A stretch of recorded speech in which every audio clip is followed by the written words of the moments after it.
Hey everybody, welcome back. Get in here, get in here. I figured I was like, I'm already waiting. I might as well just start. Hey everybody in the chat. I see everybody. Sarah, Tiki, thank you for becoming a member. Shout out to you. SW, Pika, who else is in the chat? Nebulous, thank you for being here. Leah, thank you for being here. Sarah, Chico, who else? Everybody, SW. Okay, shout out to everybody in the chat. Thank you guys for being here. I did start early. Hey, Vic, you got 11 more minutes until it's over. Hopefully, you caught up. Hey, Nebulous, my mind went AWOL. Shout out to you. Hey, Cape. Hey, Jessica. Thank you guys for being here. Diana. Okay, listen. I didn't know there was two things of the. I didn't know there was two seasons of this thing. I only thought it was just the one season, and then I'm looking. Did y'all know is a two-part to this thing? A two-parter? So I really want to tell y'all something because you guys got me messed up. I started watching this because you guys were telling me, Rabbit, you have to watch it. You have to watch it. Did you finish the second season? Because I just finished the first season. We're not talking about the second season yet. I started watching the first episode of the second season. You watch both? I can't do that. You're gonna have to wait. You're gonna have to wait until I catch up to the second season. Um. Oh really? Oh really? I don't know. You guys watch both? Look at you guys. Oh my good. All right. Well, I'm gonna have to go live maybe tomorrow and talk about the second one. Okay, that's what we're gonna have to do. I only watched the first. And all right, so let me start by saying that I knew about the Natalia Barnett case. I think it was like when she interviewed with Dr. Phil or something to that effect.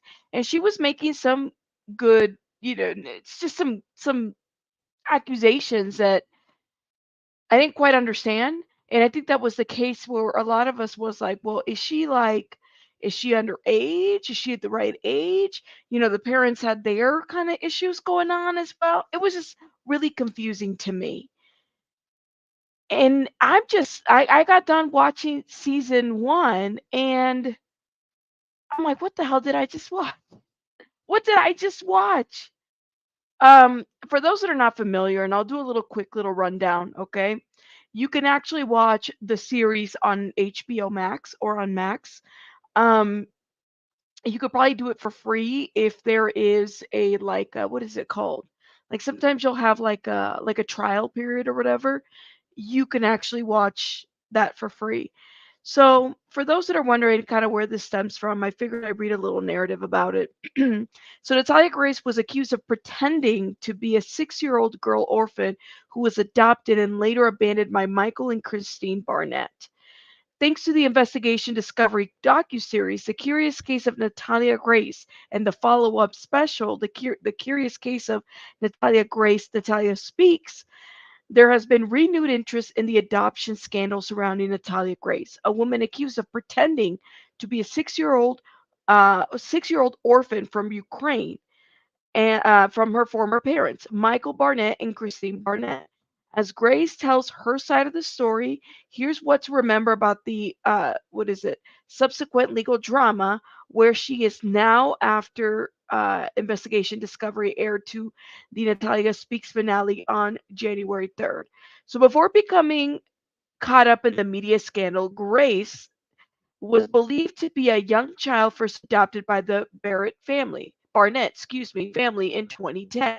So this little girl essentially had already been adopted already, and the Barnetts go to Florida to go do like a private adoption, and they meet Natalia there. Okay, and Natalia has this dwarfism disorder that requires special attention and care for it, right? They knew a little bit of her background. My understanding is that they knew that she was from the Ukraine, that she had been an orphan, and that she was brought to the U.S. by these other people that had already adopted her. They meet up at like some, according to Michael Barnett, at a strip mall kind of shop where they do adoptions. I don't know. They went to Disney World afterwards. They brought her home, and when they brought her home, that's I guess where the problems started, right? Well, let me go back a little bit. They take her to they're at the Disney World Hotel, whatever. They go, she's showering this kiddo, okay? And she believes she sees pubic hair on her. And I guess that was the first sign of their concern. Nobody called the police about that. Yeah, it was like a strip mall adoptions. I don't know. They just walk in and they had had some communication with this agency and whatnot. I this the first two episodes, it's about her having pubic hair at such a young age. I mean, that was like what stood out to me the most. I was like, I cannot with these people. I was done when I heard that. I mean, let me put a picture up of Michael here. For those that don't know, this is Michael right here. Okay, this is Michael. The majority of this docu series, very animated. Michael is the adopted father. They have three other children, and Kristine apparently had already made her a name for herself because they had a daycare. You know, they were writing books about childcare. They had a bunch of different, notoriety in that little community that they were living in, right? And then they had like a child genius. I think his name is Jacob. Pretty sure that's his name. And Jacob was like talking about quantum physics and all kinds of stuff, while, on YouTube and fixing problems. I mean, the guy young boy at the time was doing his thing. And yeah, I mean, he was kind of like the child prodigy, right? He was doing the most. He was doing the most. So he was her son genius. So Kristine, I guess, wrote a book. She's been interviewed. I mean, there's actual interviews of Kristine back in the day. Let me see if I can put them up. They're right here. Back in the day, 9 years ago, this was put up. Uh, this was The her. Spark is the story of raising my son Jacob and finding out all of these incredible things about his mind. And although at one time he was locked in this world of autism and he couldn't speak, couldn't talk to us, through the process of raising him, I learned something that is true for every child. Can you believe that like this didn't age very well? Jacob actually got to speak in the first season. I haven't seen the second, but he talked a little bit about kind of where he's at. I kind of I feel like Jacob knows more than what he's letting on and intentionally not saying a whole lot because of the family, right? He doesn't want to upset his father. He probably doesn't want to upset his mother, whatever it may be. In my opinion, I sat there and I didn't even have to listen to Kristine speak to know that this is weird all around. Michael is just too much. I couldn't even. He knows more, Sarah. And then there was an episode where there was severe abuse in this household, right? And it sounds like Kristine was putting up Jacob to it as well at one point.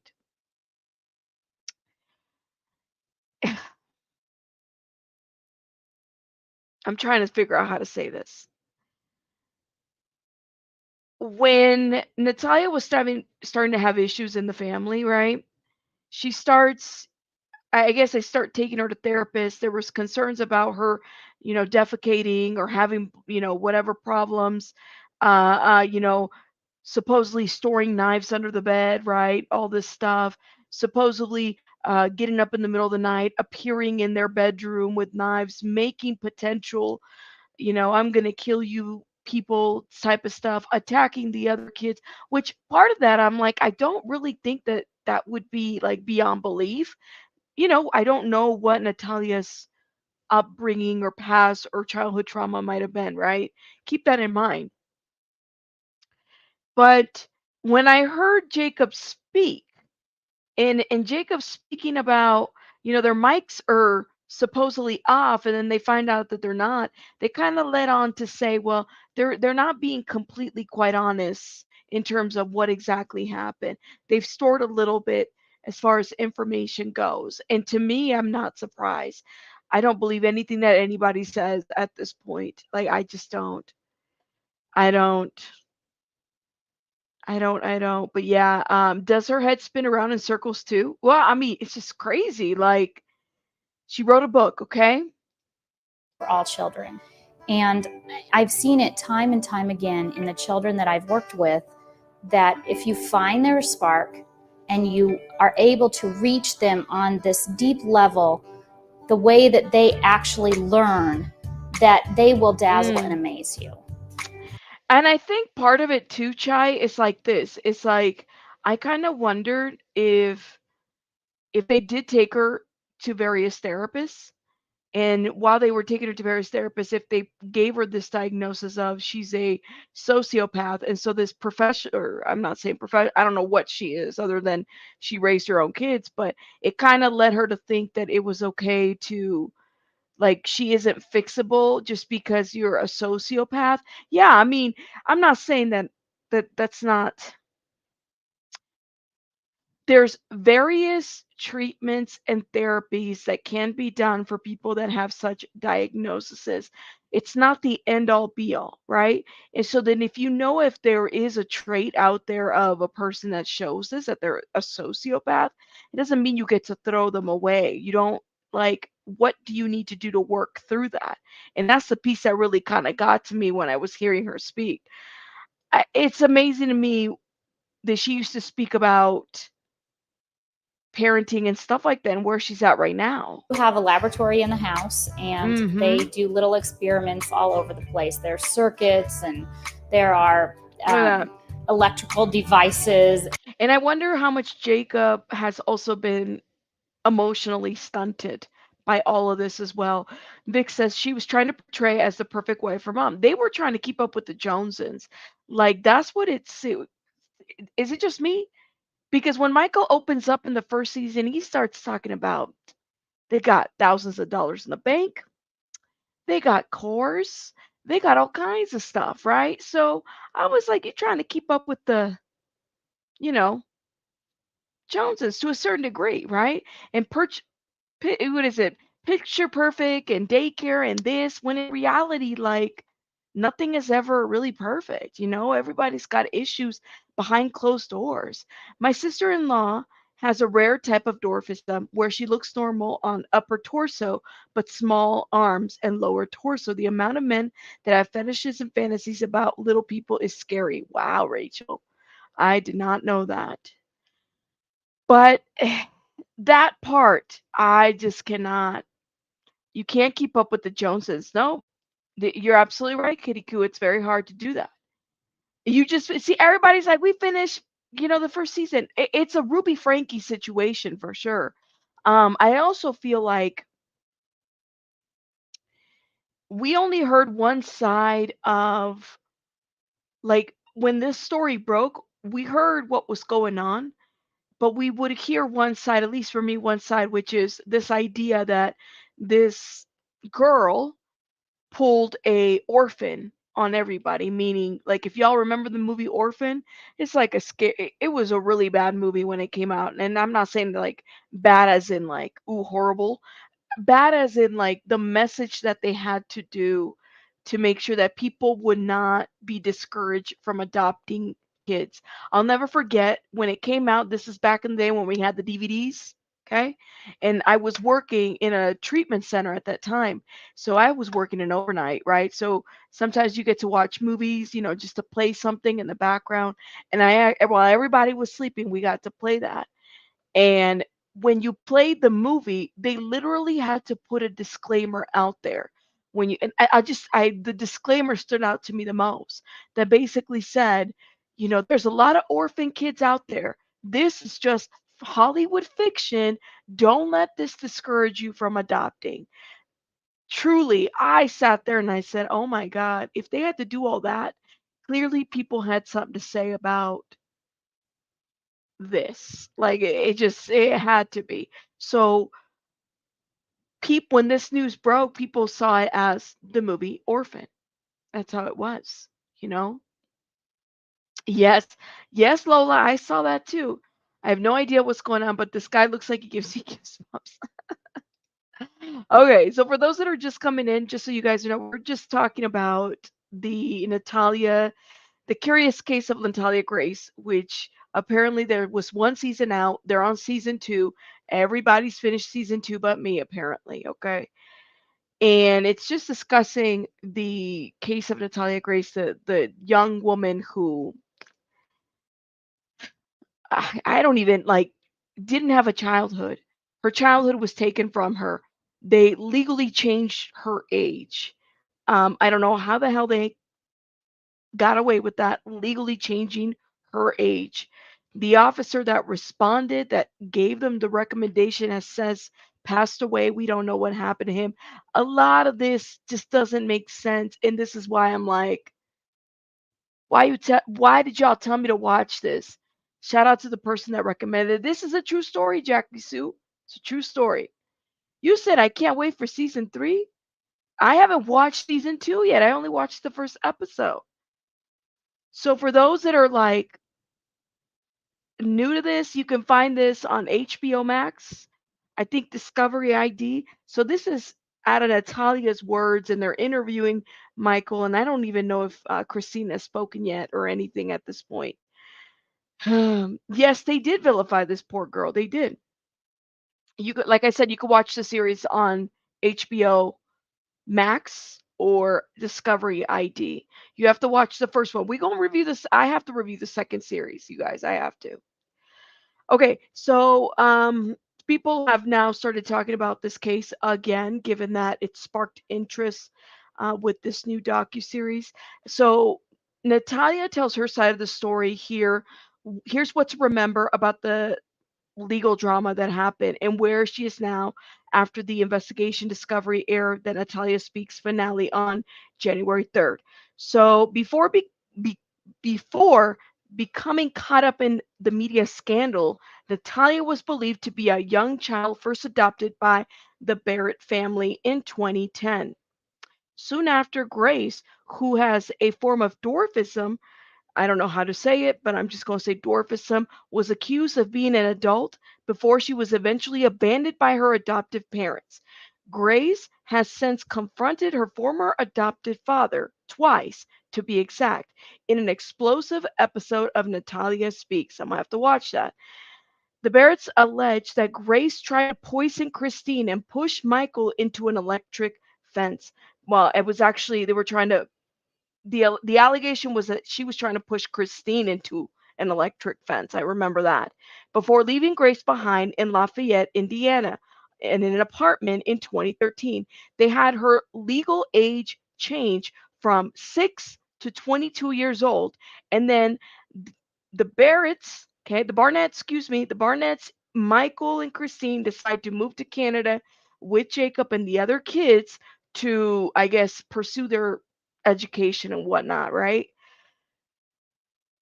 So supposedly Natalia is 22 years old, but in actuality, she was like what, like 9?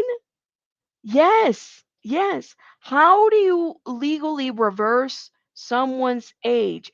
And I don't know how this shit falls through the cracks. I really don't. I sat there and I said, you have got to be kidding me. Yeah, so she was 9 in an apartment by herself. They changed her name, or excuse me, her age to 22. They have the neighbors give commentary to their experience with Natalia in the neighborhood, right? And so the neighbors, I'm just like sitting there like, oh my God, because they're expressing themselves. They're thinking that she's an older girl. No, she's 9 years old. How the hell does, like, I don't know how that happens. How does that happen? How does that fall through the cracks? I don't know. I don't know. How this man thinks he's a victim, this man, I don't know. I cannot with this guy. This guy right here, I cannot. I cannot. Yeah, the worst part was that the neighbors thought that she was grown. Can you imagine? Can you imagine? In an apartment that was not made for disabled people, okay? And also a place that was full of crime. Yes, a a pedo was living right next door at one point with stairs, two sets of stairs. I don't know how like he got away with that. I don't know. I don't know. So, Jessica's like, he's no damn victim. Well, I mean, listen, Michael will tell you that he's also, I'm not saying that he was, I'm sure his marriage was not the best marriage, right? I get that. I get it. Kristine was this and that, but he sat there and allowed the abuse of this young woman, young girl at the time to happen. He knew the girl's real age and he co-signed the bullshit. So how the hell our judicial system cannot hold this motherfucker accountable? And I'm cussing because if I were to see him, that's exactly what I would do. Is beyond me. He's gross. He's gross. Truly, truly, truly, truly. There's an interview with one of the same neighbors in the season two. It was interesting to see her reaction now, finding out about her real age, Grandma. Mm. I think the genius kid they had was a fake. Apparently, the genius kid was homeschooled, and mom gave A for making pasta. Boy, she was writing books. She wanted notoriety. She had a daycare. Like they did different things. There was this image that they were trying to uphold, and it's like for what exactly? They had money, you know. Blows my mind how they treated her and got off. Yeah, and everybody. I almost think Kristine wanted her to get hurt. How do you put someone with her condition alone in a home like that? Yeah, I would agree with that. I feel like honestly, I feel like when they were interviewing her bio mom, and even that was just so interesting to see that. And they went in the first season. I haven't finished the second season, so y'all got to give me some time. I finished the first season today. Even watching that was just so sad to me because it was like, she had already had four. Natalia was her fourth kid, right? Having to figure things out, money wise and everything. It's a sad situation, not having to have a choice, and then knowing that your child has a form of a disability, like having to make that decision, I think was pretty hard. You could see her tears after finding out of the abuse that Natalia had actually went through. I would agree with you on that. He is so he is the victim. Keep that in mind, okay? He is the victim. So years later, both parents were charged with neglect in September of 2019, with Michael going to trial in February of 2022 over four specific charges: neglect of a dependent causing bodily harm, bodily injury, neglect of a dependent causing serious bodily injury, and conspiracy to neglect a dependent. If Natalia, okay, and this is just an if she had actually died from all of this, say that there was like injury that resulted out of her being neglected, what then? Would they have been charged with some kind of neglect, some kind of like causing the death of a person? Like, this is the part that boggles my damn mind. And then they couldn't even reveal to the jury the actual age, the fact, like, I could not. Because I honestly think, and they interviewed one of the juror members who said, we knew that he had neglected, but based on the elements that they had presented and what they had, we couldn't find him guilty of anything. It's just crazy to me. You think, oh, Lola, I listen, the behavioral panel, I would love the behavioral panel because this man is too much. It's too much. I don't know if it's worse than the boy in the box, but I would probably put it up there with that as well. Um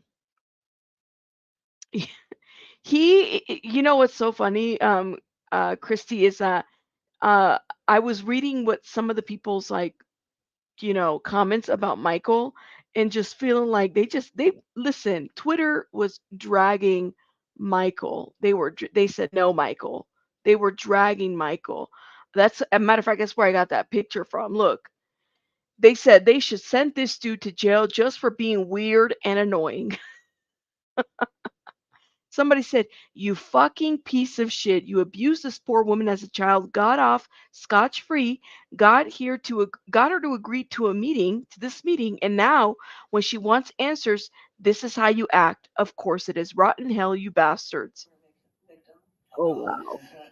Let's see. Hold up. This is all stuff you don't know. Well, you want to elaborate? So, Yeah, I do. You want to give me time to do it? What do you mean by you were a victim? Oh God. oh my God. This is all stuff you don't know. She asked, "How the hell are you a victim?" Hold up, hold up. The question is second, what do you mean you were a victim? By you were a What do you mean by victim. you were a victim? Oh God. This is all stuff you don't know. He says there's a lot of stuff you don't know. That and how the hell is that judge still a judge? That's what I want to know. How the hell the person that was there an evaluation besides the pediatrician, besides like a psychological one, anything that followed? How the hell are they still? I don't get that shit. I don't get it. Look at that. Well, you want to elaborate? Yeah, I do. You want to give me time to do it? She says, "Well, you want to elaborate? Yeah. Do you want to give me time to do it? I this ooh ooh ooh. I just cannot. What do you mean by you were a victim? I cannot." He said, "Yeah, do you want to give me time to do?" I cannot. Look at his attitude. Oh my God. The child had no rep for the court hearing. It's right. No GAL, no nothing. This is with HBO Max or Max. I cannot, dude. And then people are going in. If one more person blames a traumatized 9-year-old for acting out violently or sexually, look at that. Hashtag Natalia Grace. You mean to tell me that the man's family had Natalia for the past 10 years, and then as soon as this doc over they done with her, all of a sudden did the check clear? Hashtag Natalia Grace. Oh my gosh. Look at y'all are going in about second season. Look at that. Look at Michael as soon as it stops filming and scene. That's how I saw it too. Michael, you are just as responsible as Kristine. Quit with all these theatrics and dramatics.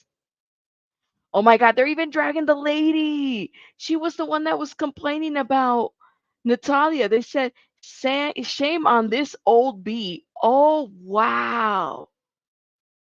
The lady said she wasn't a little girl. Oh my god. I cannot. You gonna have to watch it. I will tell you this.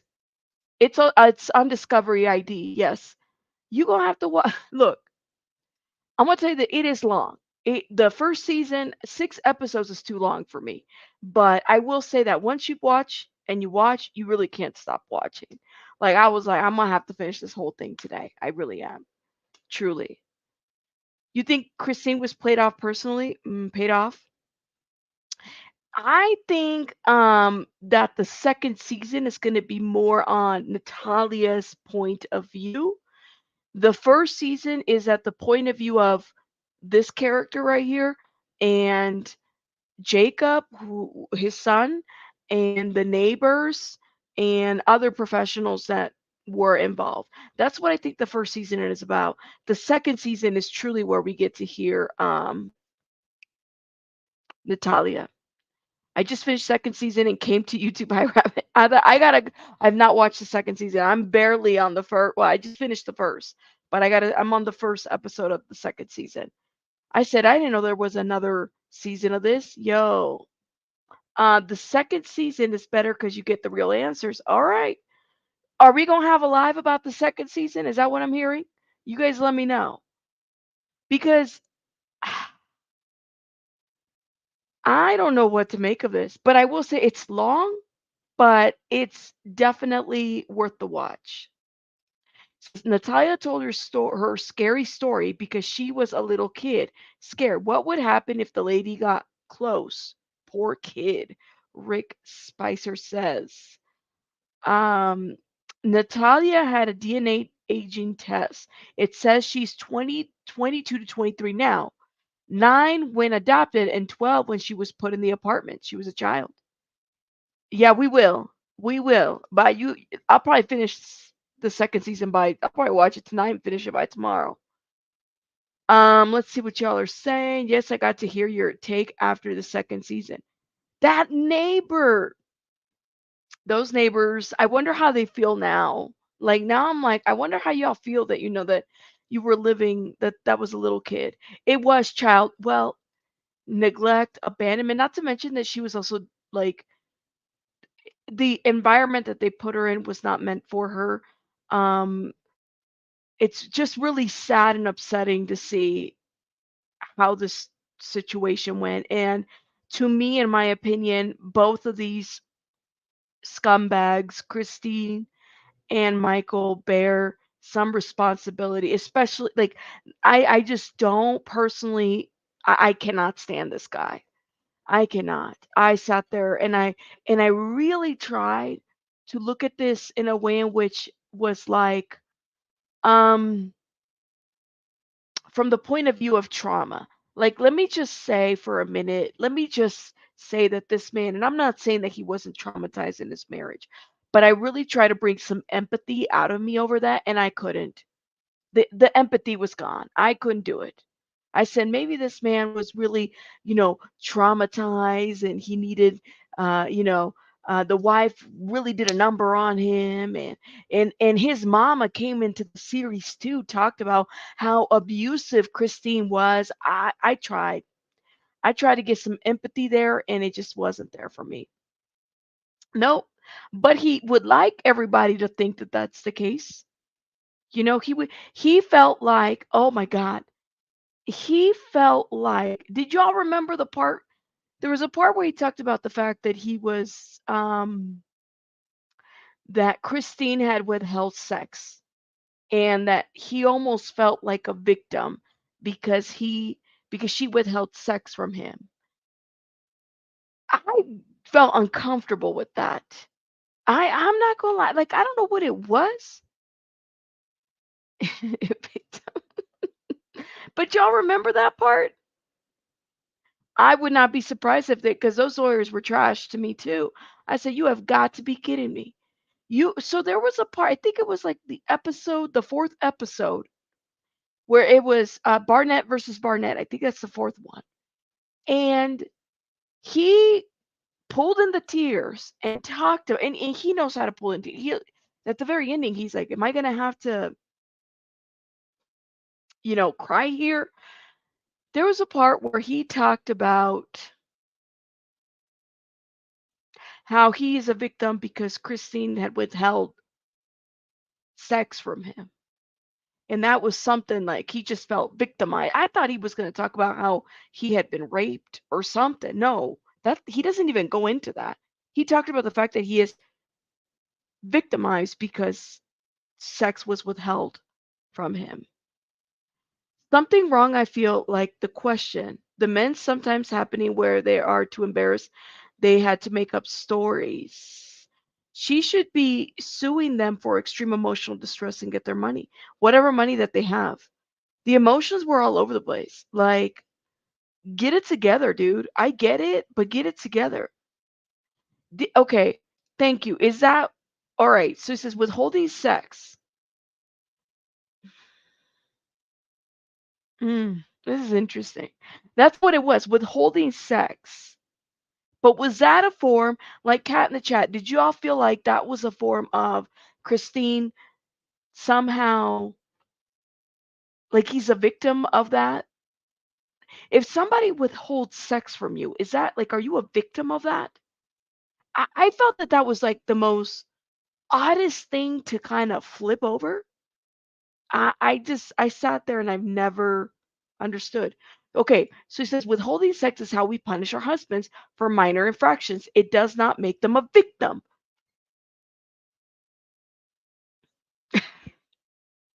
But he said he's a victim of it.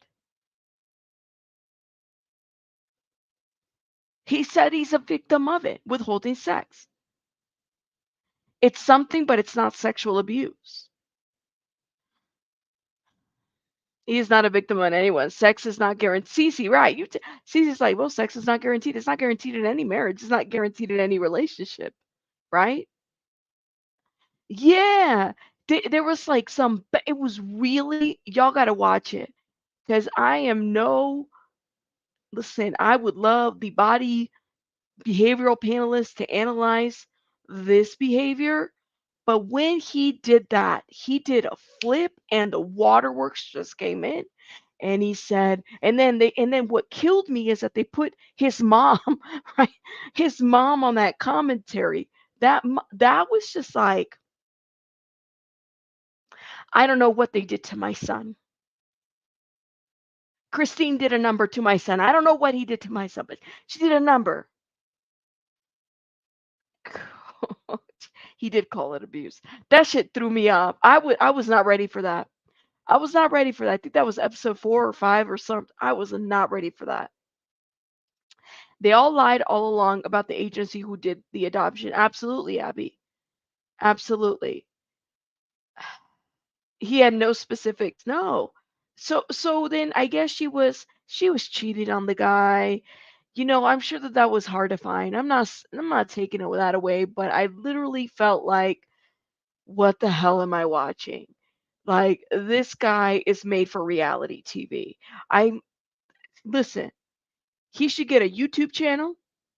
Truly, he should get a YouTube channel and do this 24/7, and the people will buy it. Emasculating somebody is not like SW. You'd have to watch that. You have to, like. I know you haven't seen it, but when you watch it, you go. It's so freaking trippy what he does and how he flips it. I sat there and I said, I don't know how do I consume that? Because the reality about this is a case of a young girl that was severely neglected and abused by the people that adopted her. I honestly think that they adopted her as a charity case. The first episode told me everything that I needed to know about why they adopted her. Anytime I hear somebody say, well, we want to do something to help somebody else. We want to do something, for somebody else. That's why we adopted her. Anytime I hear that shit, that is red flags for me to understand that your heart was never in the right place when it came to adopting this young child. This young child right here didn't even stand a fucking chance, honestly. And they adopted her because she wrote a book. And with her book, wow, here is this poster child of, we saved her from the Ukraine. We saved her from all this horrific violence that is happening in Ukraine. And here we are, we're going to save her. And she's going to be a prodigy. She's got some disabilities. Okay. But we gonna make it work, and people are going to see them. They're going to praise us for it.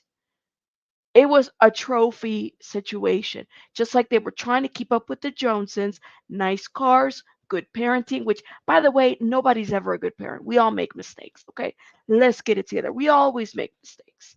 But when this case is about her, and the title of the documentary is Natalia Speaks, it's not Michael Speaks. It's not Michael shares about his abuse with Kristine. Mm-mm. No, no, no. You lost me with that one. The first episode, I said, this is some fuck shit. It truly is. It's some fuck shit. It is. Chai says she has reactive attachment disorder in a severe form. She's not bonded with anyone, and that is not her fault. And Chai, that is not uncommon for, and it's been said before, for young kids that are adopted out of orphanages, right? That there is this level of, reactive attachment and whatnot that comes out of that. But people can get help for that. It's like when they said, this is Michael's side. Well, she's a sociopath. And, they took her to all kinds of therapists. Okay. There's a lot of sociopaths out there that have been diagnosed with that have been able to work through that. Not every sociopath goes out and becomes a killer. Their form of attachment is a little bit different, and it takes time to develop some of that. Just because you're a sociopath doesn't mean you're going to be a Ted Bundy or you're going to be a serial killer. That's just a trait that you just happen to have. That's it. Well, there you go. I haven't watched it, Don. Oh, you're killing me, man. I should have waited, but I was like, let me just talk about the first season. I don't know I honestly don't know how she made it this far with you're absolutely right, Vic. I don't know. Um, I was thinking about this. I said, what if she had died? What if somebody had killed her or kidnapped her or done something to her? And then we find out later on, like, would anybody really have done anything? Because she could have died. Somebody, you know what I'm saying? She could have died in that apartment. Something could have happened. She wasn't supervised. Nobody was really given a shit. They just saw this girl who's 22, right? And then what? It would have been a big, like, hush hush cover up. Thank God for the people that asked the questions. Thank God for the people that, I mean, they didn't do their due diligence before, but they're doing it now. That shit just got to me. I said, how does this fall through the cracks? How? And in reality, if you think about, you want to talk about sociopaths, the sociopaths here, in my opinion, are this guy and the wife. Truly.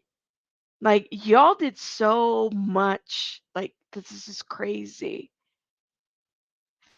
How did she get educated enough to write a book? I don't know.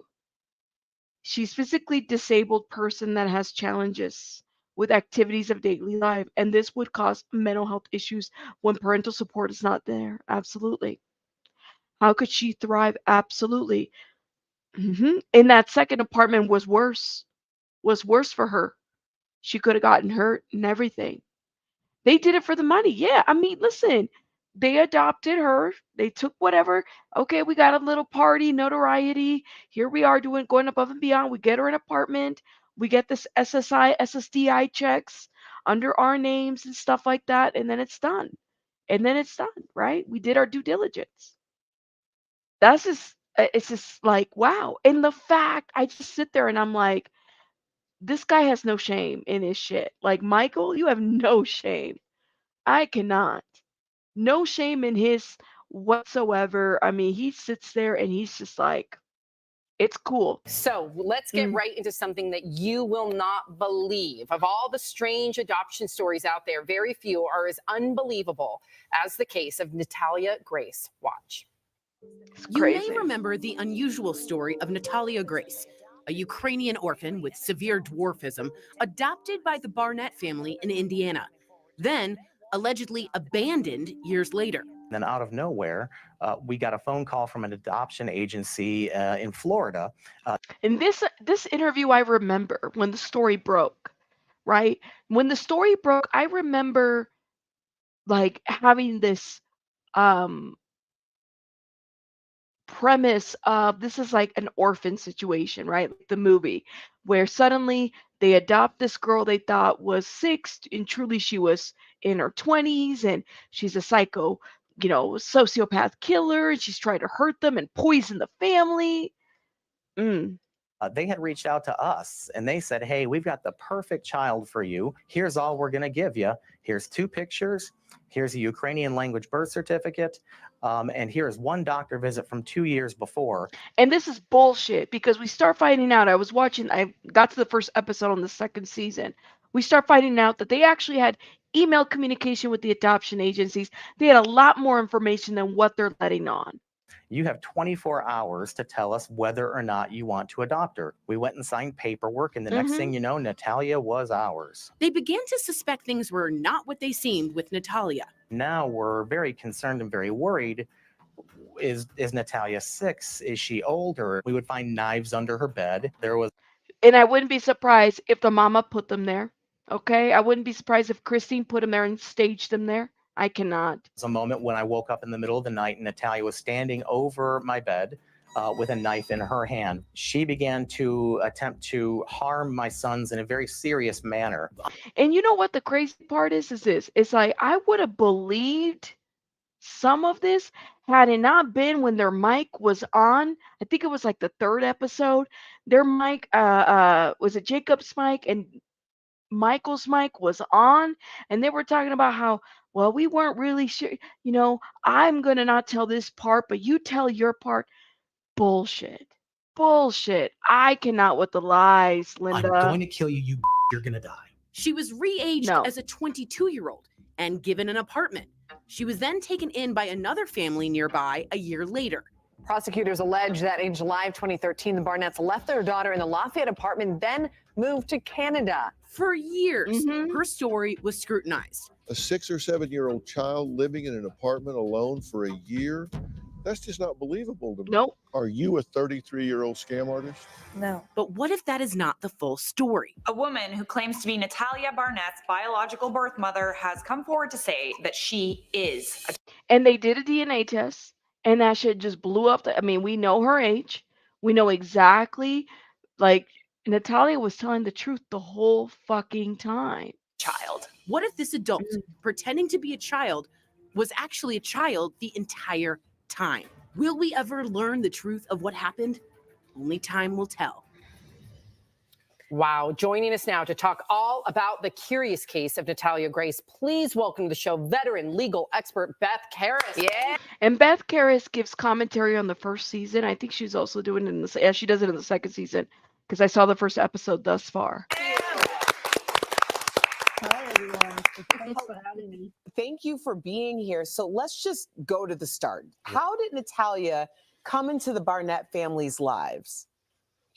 She had been adopted by a family in New Hampshire about 2 years earlier in 2008 when she was supposedly 4 years old and unloaded. They didn't want her after about a year, it appears. They were trying to pass her off, almost sell her to another little family, little people family a couple of times. And when that was unsuccessful, they dropped her off at an adoption agency in Florida. Now, they were from New Hampshire.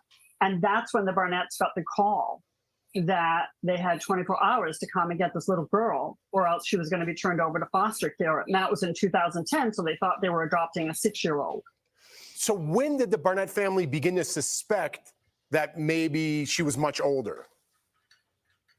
Almost immediately. There were signs almost immediately when Kristine, the mother, gave her a bath. They were still in Florida, hadn't gotten back to Indiana yet. And she noticed that Natalia was very mature sexually. She had pubic hair. And they thought, well, she's 6 years old. So what's going on here? Were they off by a few years or more than a few years in her age? Now, the answer to Natalia's age is still, I can't believe this, still a mystery. And it's not anymore. We know what her age is. So this is a bit older. Just keep that in mind. In actuality, how old was Natalia while this was going on? Well, we don't know for sure. Right. If you believe her Ukrainian birth certificate, she was actually 8 years old when she was re-aged to 22 and left on her own in an apartment that was not modified for someone with a disability. Oh, She's my a little gosh. person. How do you legally re-age somebody? That's the question. How do you do that? I didn't even know you could do that. So the hall counters and bathtub and sinks, and wasn't modified for her, but yet she was 8 years old. But 8-year-olds can live on their own. You know what? All right, follow up to that. Do you feel That's a good. So every time they kept mentioning the pubic hair in the first episode, second episode, both times actually. Not that Helen says, I was late, so I'm catching up. I just will have to ask this. Why your first instinct to be called out to your husband to have him come and inspect the presence of a pubic hair? That was off to me. And every time they kept repeating the pubic hair, that was so off to me. Because it's like you just got her, you're in Florida, your thoughts isn't to just maybe take her to a hospital. I don't know. Like, I guess is that hospital worthy things? Why not call somebody, or why not follow up immediately and say like, well, is she really this age? Like, and not only that, thank you so much for saying this. Pubic hair isn't always indicative of something else. It's related to the endocrine function it varies by person, right? Think about your DNA, makeup, all that other stuff. But that whole pubic hair thing was just odd to me that it kept being repeated over and over. Let me tell you another thing that was odd about this docuseries that I don't appreciate. I don't appreciate the reenactment of it because they literally, I don't know if you guys felt this, but I was watching them reenact when Natalia would, I don't know, like there were these scenes where, and I'm sure it's an actor or an actress, they're reenacting this, you know, small person trying to grab a knife or reenact certain things, breaking into it was just weird reenactment to do. I don't know if it was just like it felt like y'all can get more with just Natalia just saying the story versus having to reenact that whole shit. Don, it just felt so weird to me seeing her because you would see it's like the horror music while I don't know, Natalia has a knife. The horror music, when it's he said and she said, do they have any documented things about her doing everything that they're saying that she did? I hated that shit. The reenactment was odd, Ada. I would agree with you on that. I feel like the stories of her plotting to kill the family, which we all know as the narrative, some people are saying that was made up. What are your thoughts on that? Well, there may be some truth to it, but you have to consider that it's really just coming from the Barnetts, right? There's no corroboration of that. And perhaps they're making it worse than it was. But you have to consider also that Natalia may have been acting out. If she was a child, we don't know what those first years of her life were like. Was she sexually abused? If she didn't know boundaries, was she, I don't know, just kind of engaging in some sort of self-protection, some mechanism that was triggered because of her past. Right, that's where my mind went. But I have to ask you this because I know you've uncovered everything in this story. If the Barnetts were making this up, what do you believe? Do you believe that there was some sort of motive to distance themselves from her? What do you think that is? Well, once their son Jacob got a full scholarship to Canada, I mean, they really did have a hard time with Natalia, whether it was their fault or hers or a combination. That is the truth. And they wanted to unload her. She was theirs legally, but I think they wanted to get to Canada and get Jacob educated, bring their sons with them. And they had her re-aged, and it was a way to just kind of get rid of her. So get rid of her. I think they just wanted to get rid of her.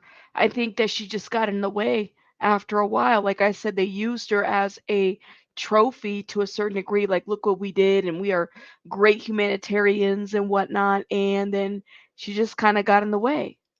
That could be one motive, because they claim they tried to use other resources. They tried to get psychological help for her and police. And I mean, no one, they said, no, she's your problem, basically. So like, okay, we're going to get rid of our problem. We're going to do it legally. I have to ask, does anybody know where she is now? Yes, she's in Indiana.